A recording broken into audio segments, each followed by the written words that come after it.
మరి ఇప్పుడు ఎలా అయినా ఇరాన్‌కే కదా నష్టం జరిగేది. మళ్ళీ ఇరాన్ డబ్బులు తీసి గల్ఫ్ దేశాలకు ఇచ్చినా ఇక్కడ ట్రంప్ నష్టపోయేదేం లేదు. మళ్ళీ ఇరానే నష్టపోతది. అండ్ ఇప్పుడు ఇరాన్ ఆ! డబ్బులని ఆ దేశ పాలకుల అనుమతి లేకుండా ఉపయోగించే హక్కు అమెరికాకుందా? అంటే లీగల్‌గా దీన్ని ఫ్రీజ్ చేసింది అమెరికానే గనుక అమెరికాకు ఉంది. పైగా హోల్డ్ ఉంది. లీగల్‌గా హక్కని ఉంది కాదు. వాటిపైన హోల్డ్ ఉంది తనకు. ఆహ్, ప తన గ్రిప్‌లో ఉన్నాయి ఇవన్నీ కూడా.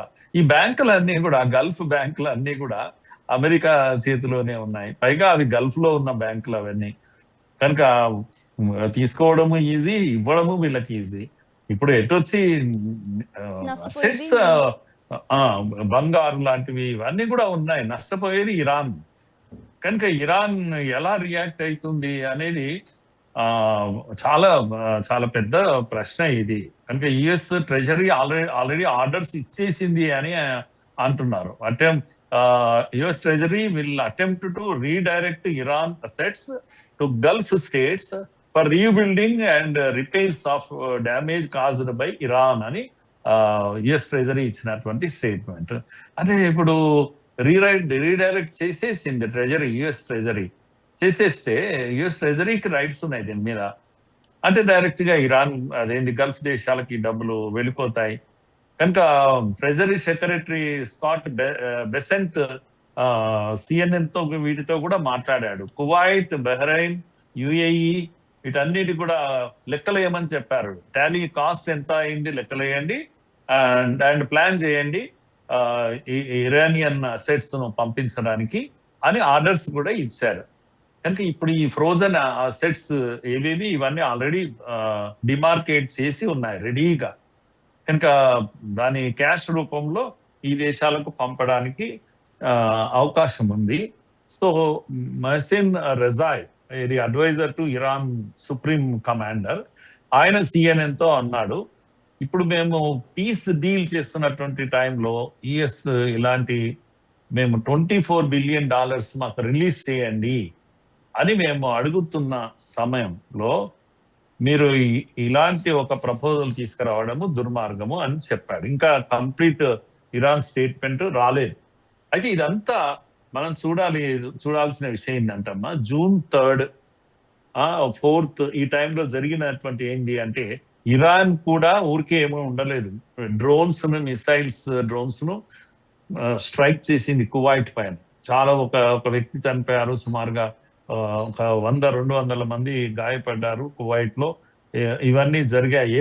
ఇంటర్నేషనల్ ఎయిర్పోర్ట్ ఉంది కువైట్ లో, దాన్ని బాగా డ్యామేజ్ చేశారు. అలాగే June 3 నాడు బెహ్రెయిన్ పైన కూడా అటాక్ చేశారు. ఇలా ఇరాన్ ఊరికే ఏమీ లేదు. ఇలాంటి సమయంలో పీస్ డీల్ ఇవేమో ఒకవైపు అటాక్ చేస్తుంది, పీస్ డీల్ దగ్గర టేబుల్ పైన ఏం తీసుకొచ్చింది అంటే మాకు ఆ $24 బిలియన్ మావి రిలీజ్ చేయండి అని అడిగింది. అలా అడుగుతున్న సమయంలో అమెరికా ఇప్పుడు తెచ్చినటువంటి ప్రపోజల్ ఏంటంటే దీనికి కరెక్ట్ విరుద్ధంగా ఈ $24 బిలియన్ అమౌంట్ ను మేము గల్ఫ్ కి ఇచ్చేస్తాము, ఎందుకంటే మీరు చేసిన డ్యామేజ్ అంతకన్నా చాలా ఎక్కువ ఉంది కనుక గల్ఫ్ కు నష్టపరిహారం చేస్తాము అని ఒక ప్రపోజల్ పెట్టింది. ఇప్పుడు మనం మళ్ళా ప్రపంచం అంతా కూడా యుద్ధ వాతావరణం అలుకున్నది. ఏమవుతుంది అని. ఎందుకంటే దిక్కులేని పరిస్థితి ఇరాన్కు, తిండికి లేదు వాళ్లకు, ధరలన్నీ పెరిగిపోయినాయి వాళ్ళ దేశంలో. అప్పటికే ప్రజలు యుద్ధం కన్నా ముందే ప్రజలు రోడ్లపైకి వచ్చారు. వాళ్ళ కష్టాలు అంతా ఇంతా కాదు. యుద్ధం చేసే పరిస్థితి కూడా ఇరాన్కు లేదు వాస్తవంగా, కానీ చేస్తూ ఉంది, యుద్ధం చేస్తా ఉంది. మిసైల్స్ ఉన్నాయి, కొడతా ఉంది, మొండిగా ఉంది. కనుక టేబుల్ పైన ఎక్కడ తగ్గడం లేదు. అమెరికా బెదిరిస్తుంది. మీరు అమెరికా బిహేవియర్ చూస్తే అర్థం అవుతుంది కదా, అయిపోతుంది రేపో మాపో ఈ డీల్ అయిపోతుంది అని చెప్తాడు. ఇంకోవైపు అక్కడి నుంచి స్టేట్మెంట్ వస్తుంది ఏం కాలేదు అని చెప్పేసి.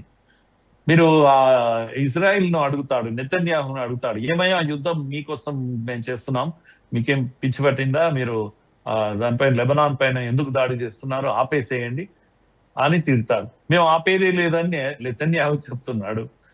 సో ఇది ఏం జరుగుతుంది అని. రేపు మా అక్కడ ఆగిపోతుంది, ఇరాన్ మా టేబుల్ పైకి వస్తుంది, చర్చలు జరుగుతాయి, ఆగిపోతాయి అని ట్రంప్ చెప్తున్నాడు.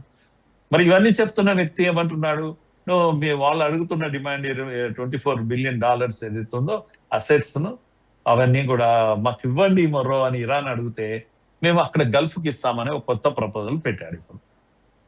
సో ఇప్పుడు మనము అంటే ముందు నుయ్యి వెనక గుయ్యి అనేటువంటి పరిస్థితి ఉంది.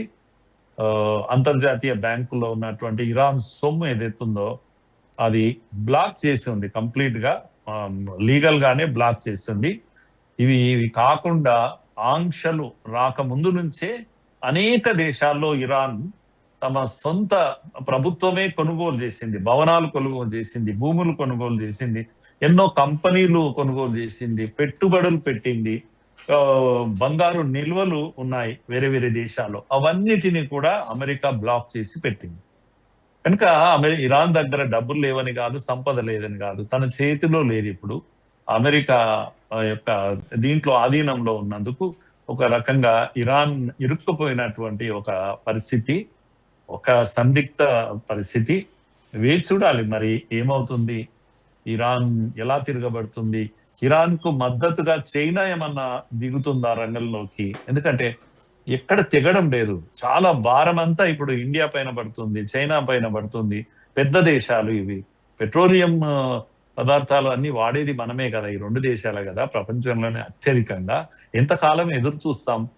కనుక సమస్య ఇరాన్దే కాదు ఇప్పుడు, ఈ సమస్య మనది కూడా, ఈ సమస్య చైనాది కూడా, ఈ సమస్య అనేక దేశాలది. ఇది సో ఒక అంతు తెలియని ఒక పరిస్థితి, బాగా ప్రపంచమే నష్టపోయింది.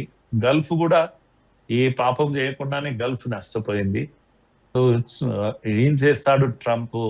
ఇంకొక పిచ్చి పని ఏమైనా చేస్తారా? ఇది మన అందరినీ వేధిస్తున్నటువంటి సమస్య అమ్మా ఇది. అవును సార్.